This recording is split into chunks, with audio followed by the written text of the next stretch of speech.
Urban Meyer almost said rat poison today. Nick Saban made that phrase famous a couple weeks ago, talking about all the outside stuff when your team hears that it's good, and that's rat poison.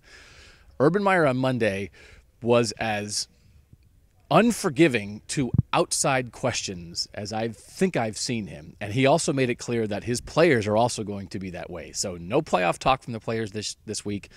No talk of like, you stunk against Iowa, you were awesome against Michigan State. What does that mean? No looking backward. Tim, what did you think of that whole scene with Urban? It was interesting, to say the least. I mean, I think he just didn't want to deal with, the difference in the 2 weeks, getting blown out Iowa and then blowing out Michigan State 2 weeks later, within a 2 week span, I should say. I just thought it was interesting. Maybe it's a thing where you're trying to make sure your players are focused for Illinois, not looking ahead to Michigan, because let's be honest, everybody's looking ahead to Michigan. Ohio State can be in a position where they can name its score against Illinois if it wants to. So I think he's just trying to make sure that there's no letdown. I mean, I get that from the coaching perspective, but realistically, they could probably have a letdown and still beat Illinois by at least 30, 40 points. Yeah. Illinois stinks. Why was he like that? Why was he like that today, Bill Landis? What's his motivation there? He's angry. Who's he angry at? Is he angry at you? I think he's angry at the world. His football program got embarrassed. And he's considered one of the best college football coaches, one of the best football coaches ever, and his team got its butt kicked by a very average Iowa team. He's mad. His team was mad last week. He's still mad.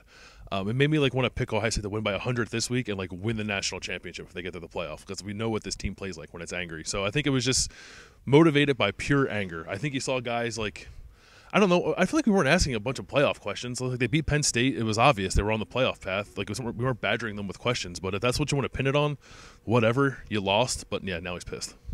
Yeah, I said after the Iowa loss, had Urban Meyer lost his edge a little bit, because I think when you allow that thing to happen against Iowa, and a lot of things went into play there, but a lot of it, again, I've been saying over and over again, his game plan.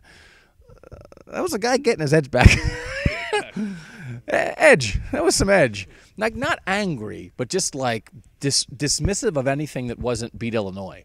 And so I think he's never really exploded anyone in a press conference. I don't think it could have happened today if someone asked him the wrong thing. Yeah, no, he has. We know he had a famous incident at Florida. He's been really good with us for 6 years.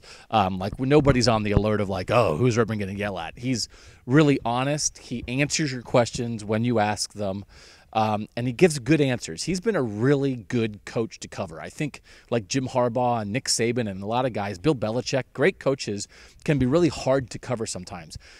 Urban Meyer is not hard to cover. He's actually kind of fun to cover because he'll talk about stuff. That was the edge returning. He's Bill. He's Tim. I'm Doug.